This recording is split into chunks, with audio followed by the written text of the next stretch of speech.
We will acquaint you with a unique world, a world of fierce warriors and wonderful romantics, a mysterious and legendary world, a world of poets and government officials, a world of great empires and nomadic culture, a world of eternal blue sky, the Turkic world.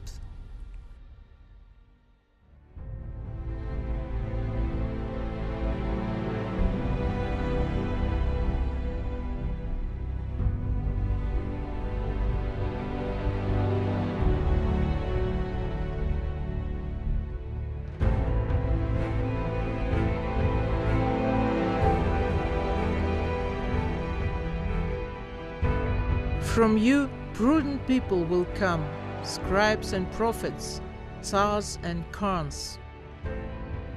Great Tengri.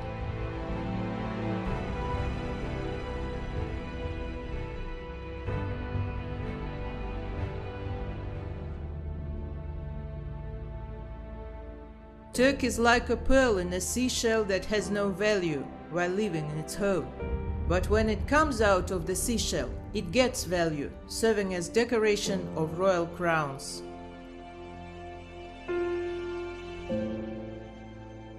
Afrasiab.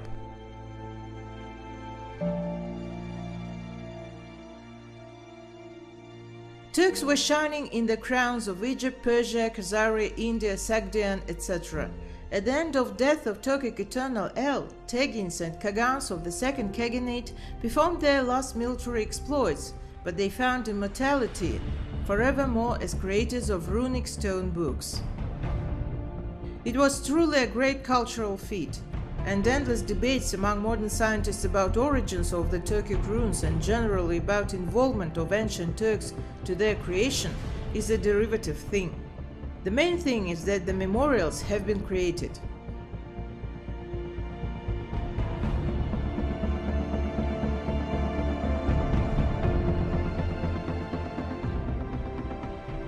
Вообще надо сказать, что тюрки были не только искусными полководцами, но I must admit that Turkic Khagans were not only military leaders, but also outstanding administrators.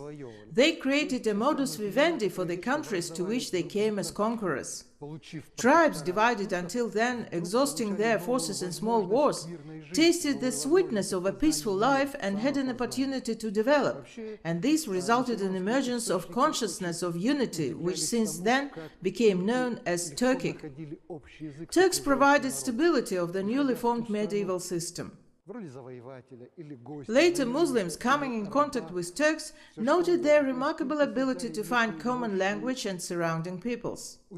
Did they come to a new country as winners or as guests, as mercenaries or as prisoners of war?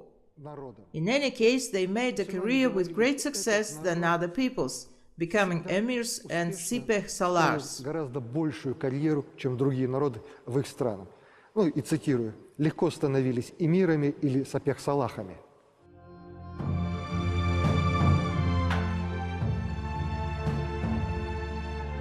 Nomadism is on the one hand a special way to interaction of society and nature, and on the other hand is a special way of human adaptation to a particular environment based on development of nature, mainly with biological production means.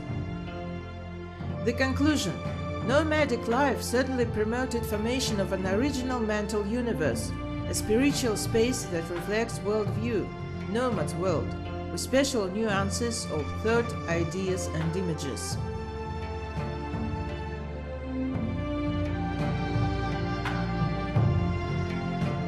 Говоря о нравственности, обычно подразумевают отношения между людьми в обществе. Speaking of morality, people usually mean relationship between people in the society.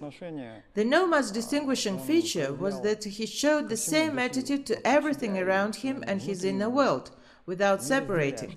That's how I treat animals, people, water, mountains, and so on. The attitude to everything was the same, and I would call it, not even I called, scientists called it balance, sense of balance, balanced relationship with the world.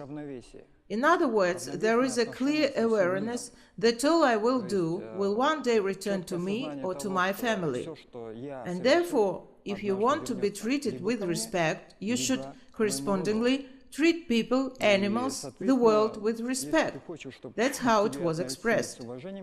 Literally, the man gets up in the morning and greets this day. He goes out and greets the sky, the sun, birds.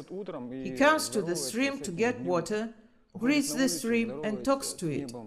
But in some Semitic doctrines it is perceived as worshiping something else other than the Supreme God.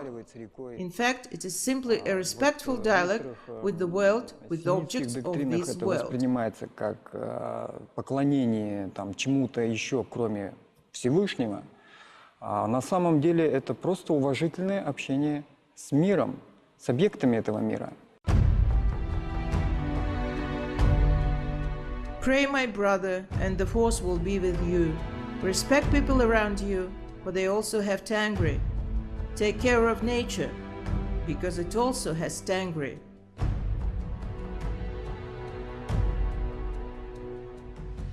From Turkic Memorials.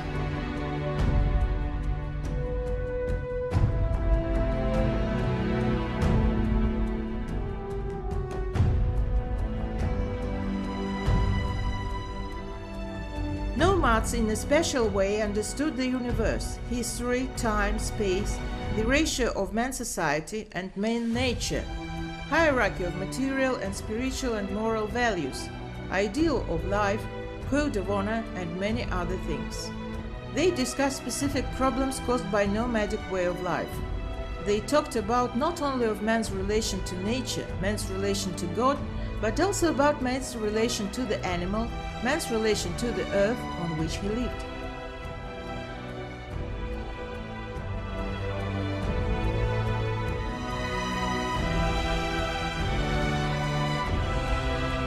The spirit of balance proper for the steppe society was founded in nomadic everyday life. A nomad camp lived in harmony with nature.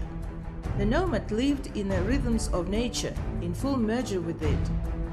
In fact, the nomad is a part of nature. Perhaps this is the spirit of the steppe. It is immaterial, but it exists in every nomad.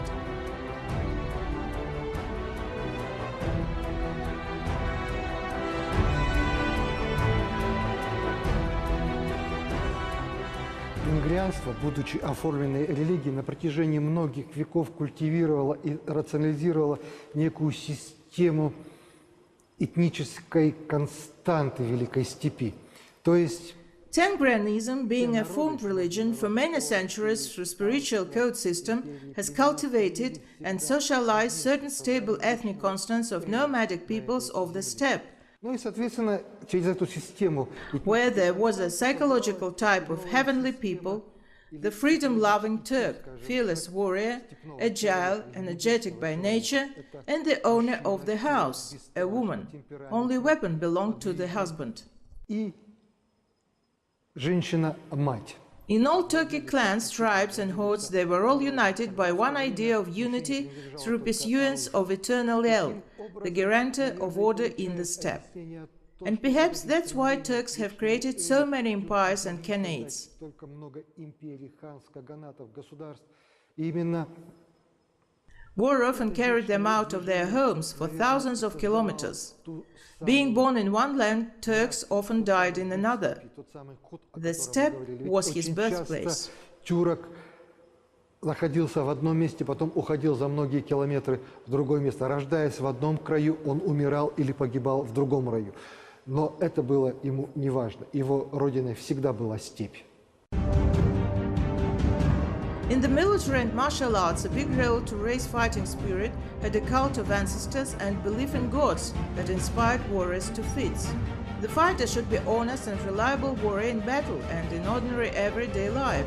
That's why there was inculcated doctrine of Tangri, under which force and betrayal were considered an insult to nature and consequently divinity. In Novgorod sat Alexander Nevsky, so-called. He went and won the first battle. Then Teutonic Knights came. There was declared a crusade against the Orthodox. And then they moved on, not to win the battle, but to win the war. And they sent some guys to help.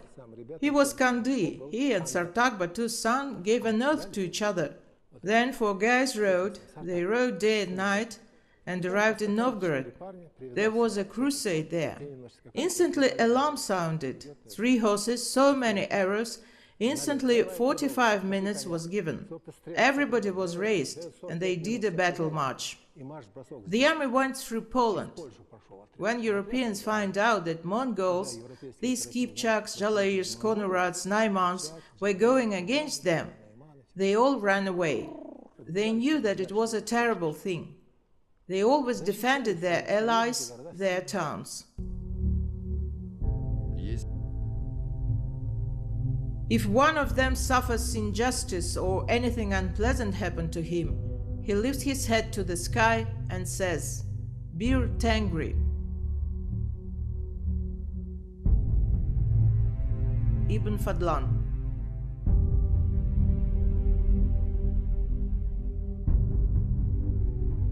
Ancient nomads with mother's milk soaked unbreakable truth. You can lose wealth and property, but never, not an inch of your land. Thus, protection of the fatherland came to us from remote ancestors, and protecting it is the holy of holies of all living on this land.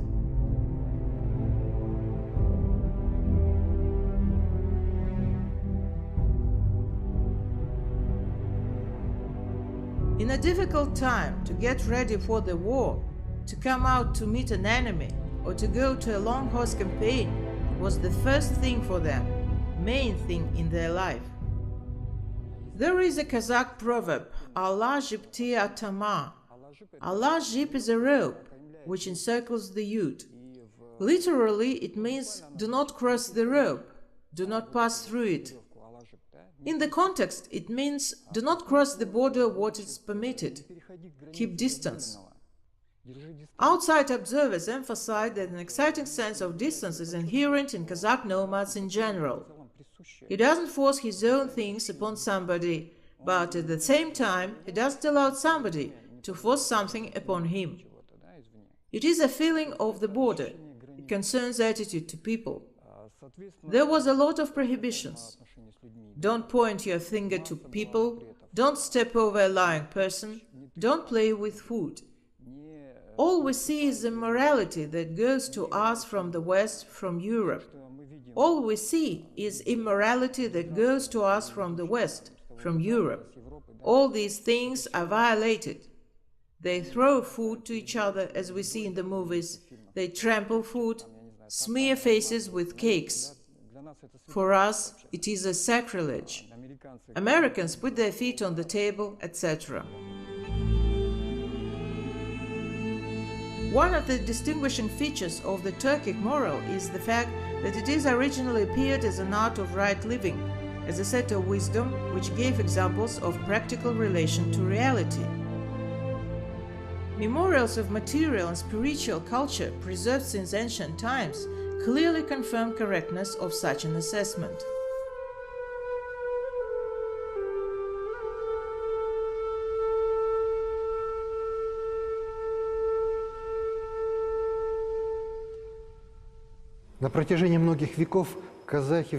For many centuries, Kazakhs absorbed different cultural influences, melting and assimilating them in the furnace of their native steppe Turkic traditions.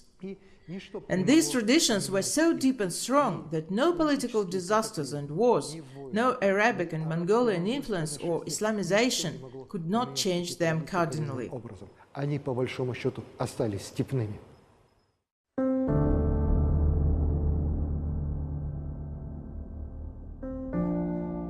In the ethical teachings of Kazakh thinkers, the thought of danger of moral degradation, which they believed lies in man himself, runs like a scarlet thread. At that, philosophers didn't write about the uncertainty and weakness of human nature, but on the contrary about excessive self-complacency, which was a source of many troubles of Kazakh people. Great Kazakh thinkers Abai and Shakurin proved that flattery and laziness kill man's life intentions. Pausing in his spiritual development, a person loses orientation and inevitable person degradation begins.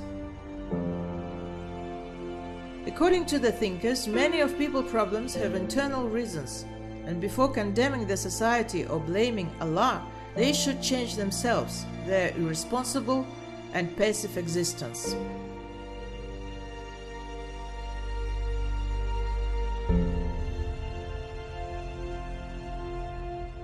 Кочевники, даже овладевая гигантскими территориями, Nomads, even conquering huge territories, didn't destroy or subject to genocide any people. Sometimes they slaughtered and outrooted whole towns, but they were evil towns in nomads' concept, the towns where their ambassadors were killed. If nomads hadn't done that with declaration of war so far, diplomats would have been killed without exceptions. As Gumilov said, diplomats around the world must chip in for erecting a monument to Genghis Khan. Thus, the nomads perfectly showed themselves in diplomacy too. They had the gift of keeping their borders without disturbing others. They were able to establish such relationships with the settled countries that it wasn't even necessary in total conquest and blood and suffering of people. They knew how to negotiate, to show their domination with some hints. They simply explained, open your trade, pay tribute and live well. Открывай торговлю, плати дань и живи нормально. Да. This nation is truly the Lord of the universe. Everyone else seemed to pray to serve it. It is also a founder and destroyer of empires. At all times, it showed its power on earth. In all ages, it was the scourge of other nations. Montesquieu, Persian Letters.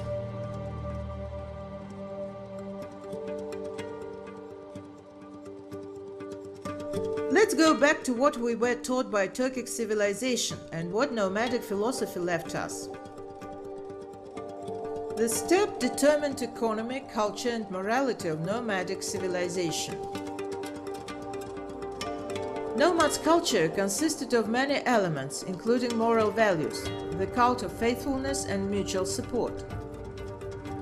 Huns and Turks invented purely rational form of camp life arrangement, without which it would be impossible to conquer Eurasian steppes. Turks' rationalism was generated by life itself, rather than philosophical contemplation.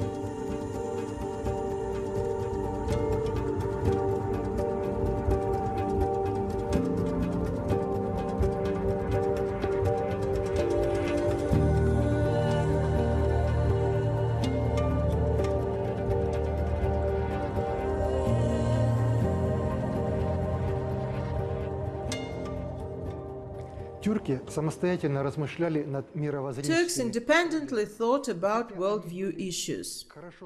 Although they were well acquainted with traditions of their neighbors, moreover, they purposely studied their religion, philosophy and laws. However, their way of life and production system were too much different from the way of life of other peoples. Their hunger for new and unexplored things took the form of organization of campaigns and establishment of the state. Their specific philosophy was a reflection of severe demands of life, which didn't tolerate redundancy and promoted rationalism and pragmatism in every day. This specificity is also visible in a certain code of honor of steppe people and their relation to the woman.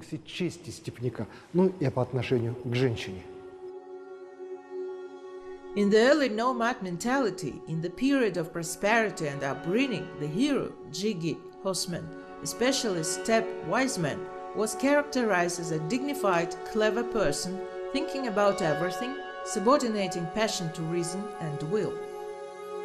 What is extremely important, the real Kazakh keeps his word. The man doesn't speak twice. If Jigit speaks twice, he will die. Promise is God's word. Like a true honorable man, he keeps his words with deeds. If the man doesn't keep the promise, goes from his word, according to the ancient code of honor, it was tantamount to moral death, self-destruction.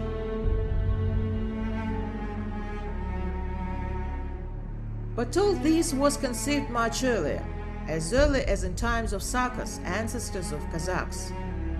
and it was saved for many centuries. Military glory was the ideal of life for every Saka. It is not just the spirit of self-sacrificing courage, not only the glory of the undefeated fighter. This is the spirit of honor and valor, a spirit of loyalty and devotion, a spirit of justice and dignity. In the whole world, people knew that if Saka gave his word, he would never break it. That's why the Greeks called Sakas the most truthful of the people honoring the law. That's why Persians called Sakas worthy men. That's why ancient Indian scriptures, Upanishads, called Sakas noble warriors for whom war is an entertainment. Nomads were not only great warriors, but first of all people of honor and valor, reliable friends and faithful allies.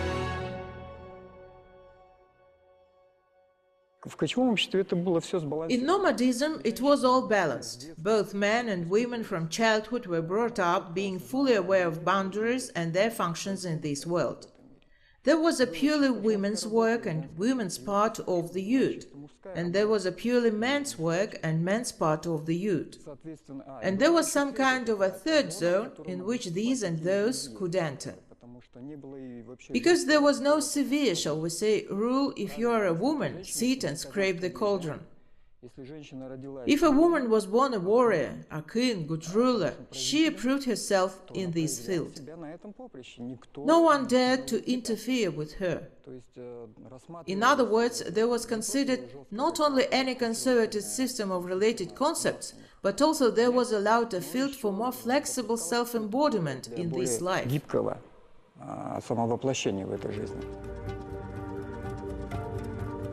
Sons are mother's children. Turkic proverb.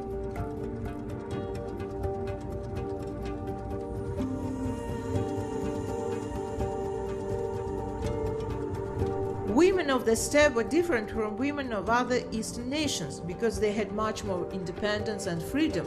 They often took direct part in fateful decisions of the people. The steppe gave birth to these types of women as a friend ally, Khan's advisor, tribe's ruler, woman wheat, and finally a woman warrior. At the same time, it is amazingly that nomads did not provide women for entertainment. According to the steppe code of honor, tribeswoman could only be a wife in the future. Anyway, the woman in the steppe is always with her man. Even Turkic goddess of childbirth and fertility, Umay, is certainly the wife of Tangri. At the ancient Turks, the right to supreme power belonged not only to Kagan, but also to his wife. It also led to sacralization of their clans, Kagan and Katun. Kagan Ashines and Katun Ashides were the ruling dynasty in the Second Eastern Turkic Khaganate. Kagan Ashines and Katun Ashides were the ruling dynasty in the Second Eastern Turkic Khaganate. They were a consolidating core of the Turkic el.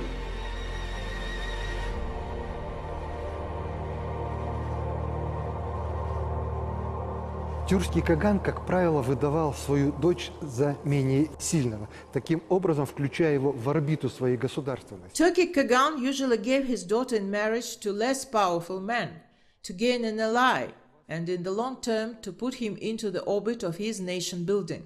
In this formula of diplomatic marriage, strong man's daughter is given to a vassal, were expressed vestiges of matriarchy ideology. The woman was considered the family head, and the children of her blood belonged to her family. Turkic proverb, sons are mother's children, expresses the same idea. Her sons inherited the throne in subjected peoples. Dynastic marriages pursued far-reaching aims. The heir to the throne was mother's son and pupil, educated in a certain way. Apparently, here is attached importance to the spirit of the great steppe. And the spirit of the steppe is the nomad's superior morality. Высшая степень нравственности в степи, распространять свою нравственность на все, высшую нравственность. высшее по разуму и высшее по чистоте.